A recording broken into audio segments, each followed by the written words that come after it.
event. Now let's break down how it all works. For this very special event, we are bringing you an exciting King of the Hill style game built in creative by Team Evolve. 8 teams of 4 players will start at their home base on the edge of this massive flying city. Together they will push 3 capture circles, racking up points by holding them down for their team.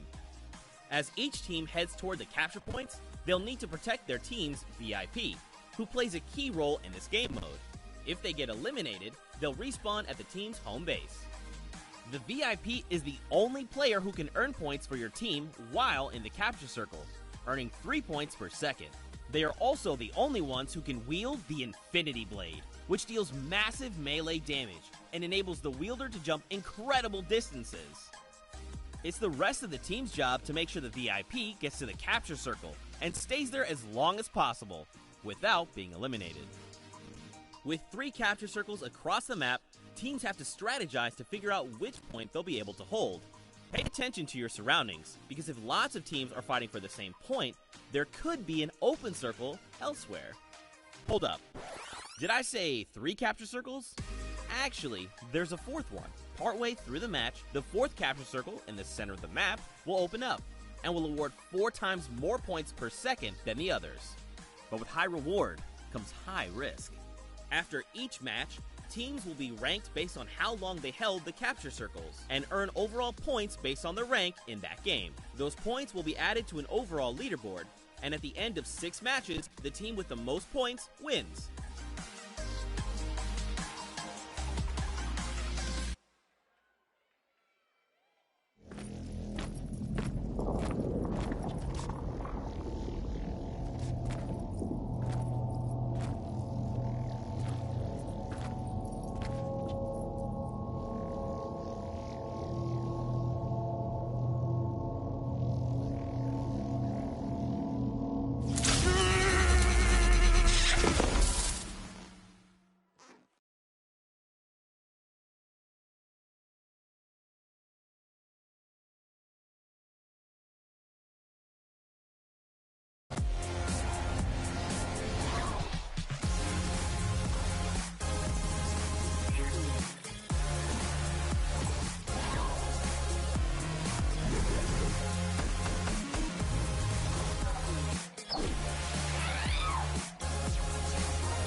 The behemoth threat looms from beyond the horizon. To stand against it, each of us, master and recruit alike, will choose our own path. Whatever it is you seek, every hunt offers the chance to earn glory, trophies, or at least a battle scar.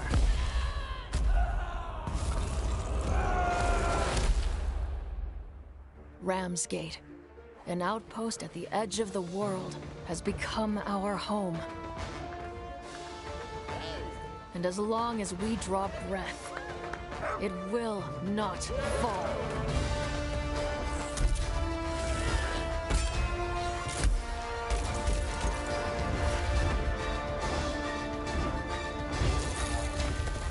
We have learned to turn the behemoth's unique, lethal power back against them. And we do it in style. The behemoths are changing, evolving. And so we forge new bonds, together, one hunt at a time. Live on the edge of every moment, slave. Live for the hunt.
just joining us for the first time, will allow us to update you on what we've been playing here today, because the map and game mode is called Sky Station Showdown, and it's something that we have never done before. And when we get a moment, we'll bring up the format and how players are going to earn their points. But we've had some exciting moments today, Lupo. It's actually been pretty crazy. On your screen now, the left side, we talk about how they earn points in the game. There are 3 capture points atop the map, and the first team to 1,000 total points wins, or whoever has the most by the end of the game, which is 15 minutes long. Keep in mind, too, there's a couple little curveballs here. Like I said, those top 3 points, that's 3 points per second for the VIP, assuming they're uncontested. But after 8 minutes have passed, when there's 7 left in the match, the bottom middle point opens. That D point, the golden point, worth 12 points per second. The first team to 1,000 wins, but those have to add up somehow. And GB, if you wouldn't mind. That's right. So separate from what's in game, out of game, wherever your favorite team will place, whether that be first, second, third, fourth, or 5th through 8th, they will earn points that go toward an aggregate that will determine who is the ultimate winner of the Fortnite Creative Showdown. And we had an update on the leaderboard earlier on. I'm sure we will bring that up later on in the show and get you guys up to speed. But in case you're wondering, it's going to be the Llama Record Company that will be in first place, right? Of course, be Courage, JD, Loser Fruit, and Jordan Fisher, along with their golden ticket winner, Lester. It was a good game 1 for them. Game 2 had some pretty hype moments. They were able to jump right back up there. And there you can actually see it right there. Wow, I hadn't even seen this thing yet, so that's cool. That's brand new. Yeah, he had no idea that was a thing. No, I didn't know. So I lied to everyone when I said later on, or maybe later on, as in right now on the bottom of your screen. There you go. 9 points, Now which means the first and second place already, and we're a third of the way through. There's 6 games total, which means, in my opinion, as I kind of predicted, I'd just like to put that out there, part of the best Fortnite duo ever is involved in the Llama Record Company, bestfortniteduoever.com, the support charity if you'd like to. It's, I love Jordan Fisher. Courage JD is a friend of mine. Loser Fruit, also fantastic. And their golden ticket winner, I mean, it's kind of like he is carrying the team. So, yeah, I think literally just by existing. Yeah, I think that they also... Jordan Fisher, very proficient in Fortnite, plays with you guys all the time. So he knows a thing or two about how he wants to position himself, how he wants to work around the builds, and also what are going to be his strengths as well as his weaknesses. Because while it is great to have that Infinity Blade and be able to swipe around and chop people down to size, well, when you're swinging, you're kind of a sitting duck. So those are things that our players, our VIPs, are going to have to navigate. But here we go, folks. It's time for game number 3 of the Summer Block Party's Fortnite Creative Showdown. Ladies and gentlemen in the crowd, let's get hype, let's get loud. It's time to jump back into the game. Hey, that worked out. I'm proud of that one. Well done, Golden Boy. And away we go. Game 3, 15 minutes on the clock, and the team's popping out of their spawn locations. I just want to make a quick note. The fact that all the spawn locations are themed off the teams too is insanity. Team Evolve, big shout out there. You did an excellent job putting this together for the Creative Showdown. And I just want to put this out just yet again. Golden Boy, if you could, who's in first place right now? Oh, dang it, for a second. It was the Llama Record Company. Look at it. I couldn't speak quickly enough at that moment to get in there. But I wouldn't be shocked if they do manage to find themselves back at the top 3 at the very least. And as we look, the Chicken Champions, the Fish Fam, and the Cuddle Crew are going to be contesting for all of these points here. Little Whip Warriors going up against Raven's Revenge. The Brazilians managing to pick up game number 2 in a very consistent fashion, holding the outer circles and not really looking to prioritize the golden circle right at the middle of the map. They were really focused on just keeping themselves going and letting everyone else scuffle down low.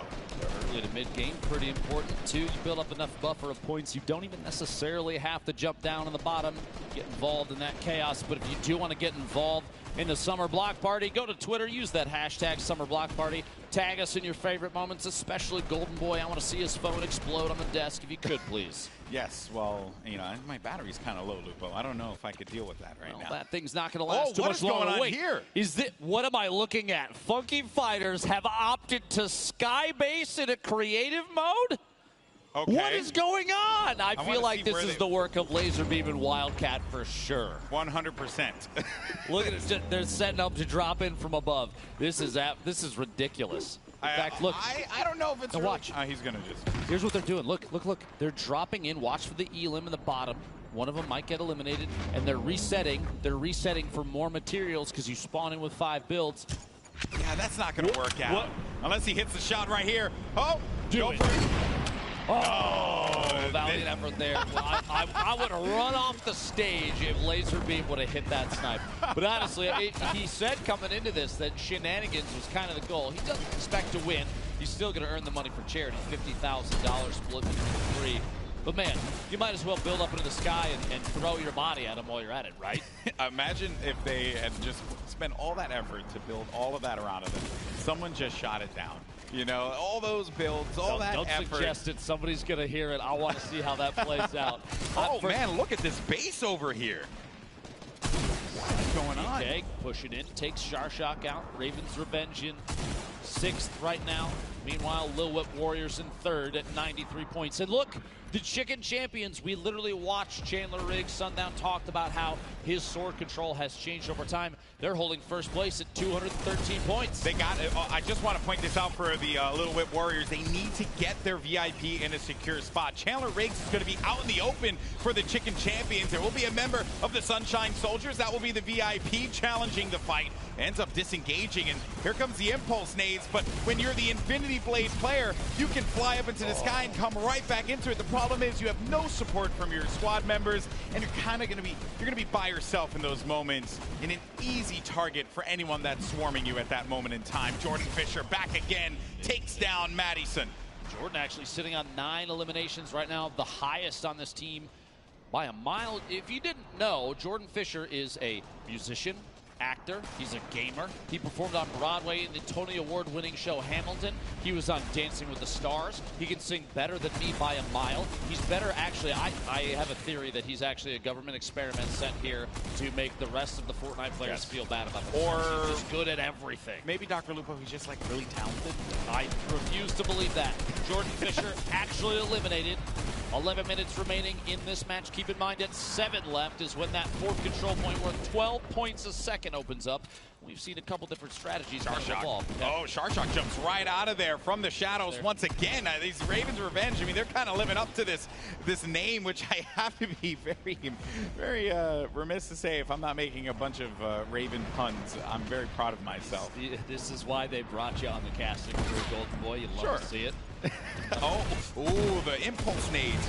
Be careful about those Impulse Nades, man. And I think what the Cuddle Crew's golden ticket winner was actually looking to do there was really just play zone. Anyone charging on the ramp, they could use the Impulse Nades to just shoot them out to the side, and then they don't have to worry about that. If you want to get a coordinated push, you don't have many options. You can build up, but you don't have a lot of builds to work with. So there's really only those 2 ramps on the sides that you have to be mindful of. And a scoreboard update for those of you out there, you can see 267, and it's going back and forth for the Chicken Champions and the Little Whip Warriors. Xavier Woods gets the better of Mackenzie, but it's going to be our golden ticket winner for the Fish Fam, Confimus, who gets the elim. 9 minutes and 40 seconds remaining. Solid lead building right now for the Little Whip Warriors at 330 points. 30-point lead and growing. The Chicken Champions, Cuddle Crew in 3rd, the Fish Fam in 4th. Llama Record Company in 5th, our current point standing leader. Sunshine Soldiers in 6th. Raven's Revenge, the Funky Fighters. Look at all of this protection. Look at all of this protection that they've given to Phantoms here. They're letting them just keep a low profile. Don't stand out because you're going to have that blade and everyone's going to see it from so far away. Of course, the Phantoms, some EDM DJs. These guys have been all over the place, as a matter of fact, and they were actually known as a dance act before, so maybe they show us some moves in game. Can't wait to see you. You got to put some moves on too, Golden Boy. Legend has it. You're a fantastic dancer. We'll have to see that after the show for sure. I think you're confusing me for Jordan Fisher once again. I get it. You have a man crush. It's okay. Maybe a little bit. Listen, okay, just because he's part of the best Fortnite duo ever.com doesn't mean that it's a man crush, Golden Boy, okay? Relax. Meanwhile, Little Whip Warriors only 2 eliminations, but picking up big points for the team. They're up to 492, almost past the halfway mark. And we're a minute and 30 away from that final capture point opening in the bottom. We've got a couple teams respawning right now, making their way back in. This control point, the green one, all the way up top. Look at the fort that's built around this thing. So many materials have been used by multiple teams that someone just needs to make their way up and take ownership of it. So, push up top. Jordan Fisher still alive. So barely. Oh, one shot from Yuzo could spell the end here. We'll see. Flying off, landing down to the bottom, making a move here on the blue control point. There's a whole team up top. Jordan, this might not be the play. Yeah, that was a rough one. I have to applaud the ambition there, but even with the Infinity Blade, you still got to get, I think it's going to be 2 hits before you're able to eliminate any of the players, especially the VIP, who's going to be very healthy. Not easy to do there, but he had to get a reset, go back to his teammates, and now they need to regroup. Currently going to be sitting in 5th place. Your current leaderboard, or I should say your leaders right now, the overall standings, which are going to be the Llama Record Company. I can't believe how long player from Lost Kings survived at the top of this red control point, literally dodging swings from Xavier Woods until he got cut down. But look, Jack Dylan Grazer is sitting on top of that last control point. He's always coming up with something. He's got 8 seconds. He's just going to wait. He's always coming up with something. He's going to fall right onto the point. Imagine if somebody looks down and snipes him right now. Yeah. Just wait. Biding his time. Dropping in. Here we go. The Funky Fighters, their first points on the board. No. Oh, he gets cut down. A valiant effort. Yeah, meanwhile, his teammates, What am I looking at right now? I think you're looking at a YouTube video being made. I can't wait to see this, honestly. This is absolutely ridiculous. For one day. Wait, did you just get impulse? He impulsed him off of his own ramp. Oh, man. I want to live in the mind of Laserbeam for a day. Just hang out in there and see what's going on. I haven't had a chance to meet the guy yet, but after seeing everything, he's a class act. Yeah, you know, he's a special guy. He's a special character. Okay, well, Chicken Champions, they're going to be in 1st place, and they're getting very close to winning this one, folks. 740+ points and counting. They are going to be holding down this blue control point. Then you're going to have the Llama Record Company trying to make another run for the top 3, but they get shut down finally. Oh, there goes Jack Dylan Grazer. Oh, maybe I love when they cut to this camera and suddenly it's just quiet. Hit it. Believe in yourself. It's kind of like Shazam. Claps in the chat if you think he can do this. Come on, folks. He can make it. I don't know. You know. Yeah, he could. I think he's wondering if he can fly. They're looking. Okay. Oh, actually, he was waiting to build. Okay. He was waiting for a teammate. Wildcat is now slowly moving forward. Keep in mind, while this may not be the strat. Oh, no, not like this. Look at his face. Now, they'll be okay because there's no fall damage, but they lost so much work on that ramp, and you got to feel sorry for them. You know, not too sorry, but you got to feel a little sorry for them. It's a strategy, to say the least, okay? It really is. Wildcat and Jordan Fisher fighting it out down there. Keep in mind, every 1 second that the VIP is on one of those top 3 control points, it's 3 points for the team. Every second they're in the bottom middle, that's 12. It's 4 times as fast.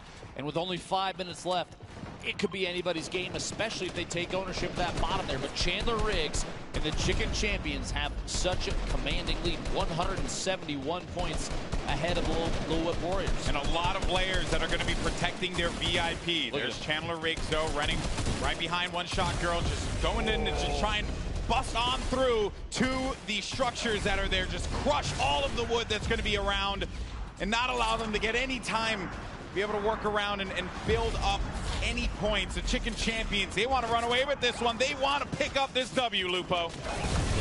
Good effort into it as well. Looking back behind, shotgun shots, not enough damage dealt there to secure the top. Chandler's still in it, but there is gunfire. The Sunshine Soldiers trying to take over this blue control point. Can't quite good. Oh, a shot just over the top. Now, 909. The Chicken Champions have a choice here. Do they continue to hold down the blue control point, or do they reset, go back to their teammate, and try and protect their VIP so that they can get to maybe this spot right here? They have such a great lead. If they manage to jump on in to that golden control point, maybe that will be able to just catapult them to victory. But looking at the Little Whip Warriors, you're going to have one of the members of Phantoms on your screen. You've got to get back into that zone there.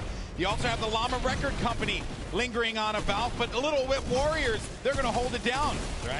They still had ownership for just a second, up to 831 points. Meanwhile, Chandler fighting it out for first place at the top of the A control. We're getting close. Blue Less than 50 points left. If they can hold this for just a little bit longer. Oh, and he gets cut down to the last second before it's cleared out. And you could read his lips there. He said so close, because they have 957 points. You need 1,000 total to pick up the victory. 3 minutes left on the clock, and the mad dash, the insanity down low. It's going to be Phantom swinging about, but ends up getting picked off, and all the members of the Little Whip Warriors are going to be deleted from the golden control point. And now we could see the Fish fans coming back into this, and no one ever suspects the Fish. You never suspect the Fish. Oh, Big Star gets cut down to the bottom. There's a lot of players trying to contest this D control point for the last few points. Kenzie ending up out on the bottom of the map. Have to get him reset quick there. 957. Jordan Fisher goes down. You have so many VIPs dive bombing this last control point. But I just want to point out the Chicken Champions, I believe, are uncontested. The climb to first continues at 978 points. It's going to be the Cuddle Crew who jumps on in, and it's going to prevent Chandler Riggs, who has to reset. He's going to be out of this one. The Cuddle Crew are going to be so far down that leaderboard. But 2 minutes left on the clock, 981, the Chicken Champions. Surely this is going to be a win for them. And as all of that was going on up above, down low, you see the insanity that is ensuing. But they get right back in. They get right back in, and the Chicken Champions, no! It's 1 point remaining. And the Little Whip Warriors might be able to come back into this with enough time. Or could it be Raven's Revenge? They're going to have control of B. But there he goes. He jumps right back in. And that is going to do it. GG. Game 3 goes to the Chicken Champions. See the celebration from Chandler Riggs and the crew there. That was so close. So close to a throw, and Chandler made his way back in. Even just the 1 point. They needed 1 second in a control point, and they did it. Down to the wire, GB. Very intense game there, but the Chicken Champions will be victorious. They had a game plan. They kept on hanging out at the outer circles rather than looking to get into the fight down at the golden control point where you can get 12 points per second. They said, you know what, let's play around, let's play our game. Let's play the outer circles. Let everyone else, once again, worry about that. Shades of what we saw in that last game when Raven's Revenge managed to do the same thing. Last few moments here down to the bottom middle control point, but that's not where the victory came from. The Chicken Champions holding it out up top. Quick return climbs. You see the team celebrating. Just so wholesome. I just can't help but love all of them. A wholesome team. It's the most wholesome team you could possibly have here. But man, what a game 3 was. We've had 3 games, 3 different winners. And with the way things have shaken up here, I wouldn't be shocked if we walk away with 6 different winners at some point, man. It's like everyone seems to have like this, the strategy. They know that they want to play the outer circles rather than charging down low. And I'm waiting to see more teams start to adapt that. But then there's always going to be that desire to push low and challenge the golden control point. Now, I do have to say, one of the most interesting strategies we've seen evolve from this so far comes from the Funky Fighters and Laserbeam and Wildcat, and I have no idea what's going on down there other than shenanigans through and through, man. Yeah, that is, Zeke may be Captain Shenanigans, but that is team shenanigans. Maybe Zeke is their coach. I think that's actually what it is. I never thought, honestly,